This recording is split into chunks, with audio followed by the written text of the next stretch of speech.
আসসালামু আলাইকুম everyone, welcome to my channel. আজকে আমি এই অসম্ভব রকমের সুন্দর জামার ডিজাইনটি কাটিং ও সেলাই করে দেখাবো। তার জন্য এখানে আমি দুই কালারের কাপড় নিয়েছি। কালো কাপড় নিয়েছি 1 গজ পরিমাণে এবং হলুদ কাপড় নিয়েছি 1 গজ পরিমাণে। টোটাল কিন্তু 2 গজ কাপড় নিয়েছি। আপনাদের বেবির বয়স কত, সে অনুযায়ী কতটুকু কাপড় লাগবে আমাকে কমেন্ট করলে কিন্তু আমি অবশ্যই কমেন্টের মাধ্যমে বলে দিব। তো প্রথমেই এই জামাটির হাফ বডি কাটিং করব। তার জন্য আমি চওড়া নিয়েছি 16 ইঞ্চি পরিমাণ কাপড় এবং লম্বা নিয়েছি 8.5 ইঞ্চি পরিমাণ কাপড়। এভাবে মাঝখানে ভাঁজ করে কিন্তু টোটাল 4 পাটে ভাঁজ করে নিতে হবে। এ পাশে খোলা সাইড রেখেছি এবং এ পাশে বন্ধ সাইড। প্রথমে বন্ধ সাইড থেকে মেজারমেন্ট শুরু করতে হবে। গলার আমি পাশে নিলাম 1.5 ইঞ্চি এবং শোল্ডারের জন্য 3 ইঞ্চি, টোটাল কিন্তু 4.5 ইঞ্চি। এখন আয়ারমোলের জন্য নেব আমি 4 ইঞ্চি নিয়ে এ বরাবর একটি আয়ারমোলের বক্স করে নিব। আয়ারমোলের বক্স করে এখানে আয়ারমোলের শেপ দিয়ে দিব। এখন আমি গলার মাপ নেব। পেছনের গলা নেব 2 ইঞ্চি এবং সামনের গলা 3.5 ইঞ্চি নিয়ে এখানে আমি গোল গলা দেব এবং গোল গলার শেপ করে নিব। এখন আমি এই জামাটির বডি নিব আমি 5.5 ইঞ্চি এবং 1 ইঞ্চি এক্সট্রা সেলাইয়ের জন্য। পেটের মাপ নিব 5 ইঞ্চি এবং 1 ইঞ্চি সেলাইয়ের জন্য। এখন আমি কিন্তু প্রথমেই পেছনের গলাটি কেটে নেব, এরপরে কিন্তু সামনের গলাটি পরে কাটিং করতে হবে। আমার হাফ বডিটি কাটিং করা কিন্তু কমপ্লিট হয়েছে। এখন আমি নিচের দিকে এই দিকে কিন্তু 1/2 ইঞ্চি ডাউন করে দিব। ডাউন করে দিয়ে এইখানে কিন্তু দুপাশে দুটি চাকাম দিয়ে নিব। চাকাম দেওয়ার ফলে কিন্তু সেলাই করতে অনেক সুবিধা হয়। আপনারা কিন্তু অবশ্যই এই চাকামগুলো দিয়ে নেবেন। এখন আমি এখান থেকে পেছনের পার্টটি সরিয়ে নিব। পেছনের পার্টটি সরিয়ে কিন্তু সামনের এই গলাটি কাটিং করে নিব।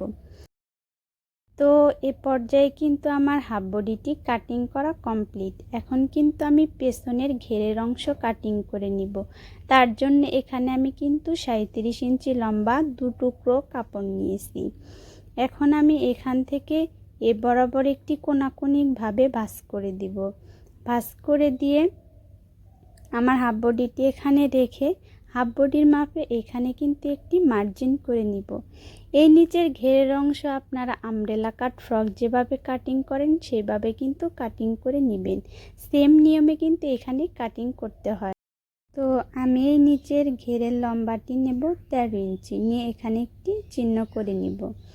এখন এই কোণা থেকে ধরে ধরে এই চিহ্ন অনুযায়ী কিন্তু সম্পূর্ণটাতে কিন্তু আমি চিহ্ন দিয়ে দিব।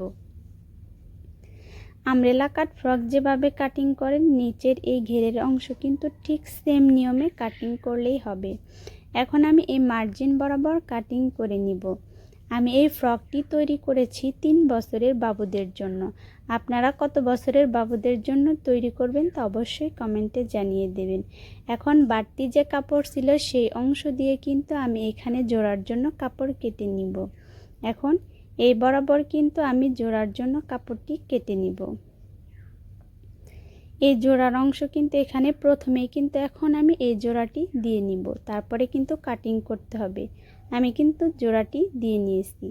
এখন মাঝখানে যে ভাঁজ রয়েছে এই ভাঁজ বরাবর কিন্তু কেটে দিতে হবে। তো এখন এখান থেকে কিন্তু পেছনের পার্টটি সরিয়ে নিতে হবে। এটা দিয়ে কিন্তু সামনের পার্ট তৈরি করবে, এর জন্য মাঝখানে একটি ভাঁজ করে নিতে হবে এবং এই বরাবর মাঝখানে আরও একটি ভাঁজ করে এই বরাবর আঙ্গুল দিয়ে ঘষে নেব। আঙ্গুল দিয়ে ঘষে নেওয়ার ফলে এখানে যে চিহ্ন হবে সেই চিহ্ন বরাবর একটি মার্ক করে নিব। চিহ্ন বরাবর মার্ক করে নিয়ে এই মার্ক বরাবর আবার কাটিং করে নিতে হবে। কাটিং করার ফলে কিন্তু এখানে 3টি পার্ট তৈরি হবে, আমি দেখাচ্ছি। এটা কিন্তু একটু বড় সাইজের এবং এখানে কিন্তু ছোট ছোট 2টি পার্ট রয়েছে। এখন এই ছোট পার্টের সেম আরও 2টো পার্ট কাটিং করতে হবে। এর জন্য হলুদ কাপড় যে রেখেছিলাম সে কাপড়টি এখানে মেলে নিব। এখানে কিন্তু কাপড়টি দুভাজে ভাঁজ করা আছে। এখানে ছোট একটি পার্ট এইভাবে রেখে এ বরাবর কাটিং করতে হবে। এখানে কাটিং করার পরে কিন্তু টোটাল 2টি পার্ট হবে। হলুদ কালারে কিন্তু এখানে দুটি পার্ট হয়েছে। এখন আমি দেখাবো কিভাবে এই পার্টগুলো জয়েন করতে হবে। প্রথমে কিন্তু এই বড় পার্টটি রাখতে হবে, তারপরে এই সাইডে হলুদ, দুপাশে হলুদ কালার এবং এরপরে কালো কালারের পার্টগুলো জয়েন করতে হবে। বড় পার্টের সাথে এভাবে হলুদ কাপড়টি রেখে এই বরাবর সেলাই করতে হবে। এরপর কালো কাপড়টি এ বরাবর রেখে সেলাই করতে হবে। সেম নিয়মে কিন্তু এ পাশের দুটো পার্টও জয়েন করে নিতে হবে এবং কালো পার্টটিও কিন্তু সেম নিয়মে জয়েন করতে হবে। আমি এখন এই পার্টগুলো জয়েন করে দেখাবো। তো এ পর্যায়ে যারা যারা আমার ভিডিওটি দেখছেন তারা কোন কোন জেলা থেকে দেখছেন তা অবশ্যই কমেন্টে কিন্তু জানিয়ে দিবেন। এভাবে কিন্তু এই পার্টগুলো কিন্তু একটির পর একটি জয়েন করে নিতে হবে। আমার এই পাশের দুটো পার্ট জয়েন করা হয়েছে, এখন কিন্তু অপর পাশেও কিন্তু সেম নিয়মে জয়েন করে নিব। এভাবে রেখে এই বরাবর কিন্তু সেলাই করে নিব। এভাবে কিন্তু এখানে সেলাই করে নিয়েছি। এখন কালো যে আরও একটি পার্ট রয়েছে সেই পার্টটিও এখন এখানে জয়েন করে নিব।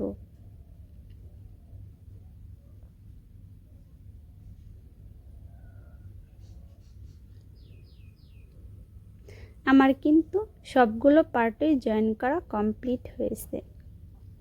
এভাবে প্রতিটি পার্ট জয়েন করে নিতে হবে।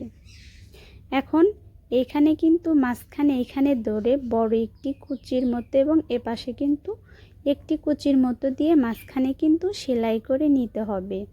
আমি কিন্তু এখানে সেলাই করে নিয়েছি। এভাবে কিন্তু দুপাশেই কিন্তু এভাবে কুচির মতো দিয়ে সেলাই করে নিতে হবে। তো এ পর্যায়ে আমার যারা যারা ভিডিওটি দেখছেন তা কেমন লাগলো ভিডিওটি অবশ্যই কমেন্টের মাধ্যমে কিন্তু জানিয়ে দিবেন। আমার সামনের এ পার্টটি প্রায় কমপ্লিট হয়েছে। এখন আমি কিন্তু হাফ বডিটি সেলাই করব। প্রথমেই কিন্তু হাফ বডিটির শোল্ডার জয়েন করে নিতে হবে। আমি কিন্তু শোল্ডারটি জয়েন করে নিয়েছি। এখন সোজা সাইড করে নিয়ে আমি গলার পাশে কিন্তু পাইপিং করে নিব। এর জন্য 1.5 ইঞ্চি মোটা কিন্তু কোনাকুনিভাবে আমি কাপড় কেটে নিয়েছি এবং এ বরাবর আমি পাইপিং করে নিব। গলার পাশে আমার পাইপিং করা কমপ্লিট হয়েছে। এখন আমি হাফ বডিটির দু সাইডে যে কুচিগুলো দিয়েছি সেই কুচিগুলো তৈরি করে নিব। এর জন্য আমি কিন্তু এখানে 2 ইঞ্চি চওড়া আমি কাপড় নিয়েছি এবং আমি লম্বা নিয়েছি 16। এখানে কিন্তু দু পার্ট কাপড় রয়েছে, 16 দুগুণা 32 ইঞ্চি কাপড় রয়েছে। এখন আমি দুপাশে কিন্তু এখানে চিকন করে মুড়িয়ে সেলাই করে নিব। আপনাদের কাছে যদি উলের সুতা থাকে তাহলে সেগুলো দিয়ে সেলাই করলে কিন্তু খুবই সুন্দর হয়। এখানে কিন্তু আমি সেলাই করার পরে কিন্তু 1.5 ইঞ্চি টিকেছে। এখন আমি মাঝখানে সেলাই করে সব থেকে ছোট ছোট কুচিগুলো দিয়ে নিব, তাহলে কিন্তু সৌন্দর্য অনেক অংশে বেড়ে যাবে। হাফ বডিটির মাঝখান থেকে 2.5 ইঞ্চি এই পাশে একটি চিহ্ন করে নেব এবং অপর পাশে 2.5 ইঞ্চি পরে একটি চিহ্ন করে নিব। এই চিহ্ন বরাবর কিন্তু এখানে একটি মার্জিন করে নিব। সেম নিয়মে কিন্তু এ পাশেও আমি মার্জিন করে নিব। এই বরাবর কিন্তু কুচির কাপড়গুলো বসিয়ে নিব। তো আপনাদের বাসায় যদি ছোট্ট একটি বাবু থাকে তাহলে আমার রিকোয়েস্ট অবশ্যই এই জামাটি আপনার বাবুর জন্য তৈরি করে নেবেন। এই জামাটি কিন্তু অসম্ভব রকমের সুন্দর। আমি কিন্তু কুচিগুলো লাগিয়ে নিয়েছি। নিচের পার্টের যে হলুদ অংশ রয়েছে এই অনুযায়ী এই বরাবর কিন্তু কুচিগুলো লাগিয়ে নিলে সব থেকে পারফেক্ট হবে। এখন আমি শোল্ডারের এপাশে কিন্তু 1.5 ইঞ্চি মোটা কাপড় নিয়ে এ বরাবর একটি পাইপিং করে নিব। সেম নিয়মে কিন্তু শোল্ডারের এপাশেও কিন্তু পাইপিংটি করে নিব। আমি জানি আপনারা এই পাইপিংগুলো তৈরি করতে পারেন, তাই কিভাবে তৈরি করতে হয় তা কিন্তু আমি দেখালাম না। দেখালে কিন্তু ভিডিও অনেক বড় হয়ে যায়। এ পর্যায়ে আমার হাফ বডিটির সাথে এখন নিচের ঘেরের অংশ কিন্তু জয়েন করে নেবে। এভাবে রেখে বরাবর একটি সেলাই করে নিব এবং সেম নিয়মে কিন্তু পেছনের ঘেরের অংশ হাফ বডিটির সাথে রেখে এভাবে কিন্তু মিল করে ধরে এ বরাবর একটি সেলাই বসিয়ে দিব। আমি কিন্তু নিচের ঘেরের অংশ কিন্তু জয়েন করে নিয়েছি। এখন আমি কিন্তু উল্টো সাইড করে জামাটি উল্টো সাইড করে নিব। নিয়ে আমি কিন্তু এই জামাটির জন্য ফিতা তৈরি করে নিয়েছি। ফিতাটি এই বরাবর রেখে কিন্তু এইখানে একটি সেলাই করে নিব। সেম নিয়মে কিন্তু এপাশেও সেলাইটি করতে হবে। আমি এভাবে কিন্তু দুপাশে সেলাইটি করে নিয়েছি এবং এভাবে কিন্তু সেলাইগুলো দিতে হবে। এখন এই জামাটি আমি সোজা সাইড করে নিব। সোজা সাইড করে নিয়ে এখন নিচে যে ঘেরের অংশ আছে সেই ঘেরের অংশের জন্য আমি কাপড়টি কাটিং করে নিব। তার জন্য আমি হলুদ যে আরও কাপড় রেখেছিলাম সে কাপড়টি মেল করে রেখে আমি নিচের কুচির জন্য 4 ইঞ্চি মোটা করে কাপড় কেটে নিব। 4 ইঞ্চি মোটা করে কাপড় কেটে নিয়ে কিন্তু এ বরাবর কাটিং করে নেব। টোটাল কিন্তু 4টি পার্ট করে নিয়েছি। নিয়ে কিন্তু এখন এই সকল পার্টটি কিন্তু জয়েন করে নিতে হবে। আমি সবটি পার্টই কিন্তু জয়েন করে নিয়েছি। এখন কিন্তু এই পার্টের দুই সাইডে কিন্তু চিকন করে মুড়িয়ে সেলাই করে নিতে হবে। দুপাশেই কিন্তু আমি চিকন করে মুড়িয়ে সেলাই করে নিয়েছি। আপনারাও কিন্তু সেম নিয়মে সেলাই করে নেবেন। এখন কিন্তু এই পুরো কাপড়টি আমি কুচি দিয়ে নিব। এভাবে দেখুন আমি কিভাবে কুচিগুলো দিয়েছি। আপনারা যদি এর চেয়ে ঘন কুচি দিতে চান তাহলে কিন্তু কাপড়ের পরিমাণ আরও বেশি নিতে হবে। আমি টোটাল কুচির কাপড় নিয়েছি কিন্তু 44 ইঞ্চি। 44 কিন্তু এখানে দু পার্টে কাপড় রয়েছে এবং আমার এই ফ্রকের ঘেরের মাপ হয়েছে, আমি মেপে দেখাচ্ছি, আমার এই ফ্রকের ঘের হয়েছে 42 ইঞ্চি। একটু বেশি নিয়েছি যাতে সেলাই করতে অসুবিধা না হয়। এখন কিন্তু এই পার্টটি জয়েন করে নিব। এখন এই নিচে এভাবে রেখে কিন্তু এই বরাবর কুচির কাপড়টি রেখে এর উপরে একটি সেলাই বসিয়ে দিব। তো আপনাদের ছোট্ট একটি রিকোয়েস্ট, আপনাদের বাসায় যদি ছোট্ট কোনো মেয়ে বাবু থাকে তার জন্য কিন্তু অবশ্যই এই ফ্রকটি বানিয়ে দিবেন। এই ফ্রকটি কিন্তু ভিডিওর চেয়ে বাস্তবে দেখতে আরও অনেক বেশি সুন্দর।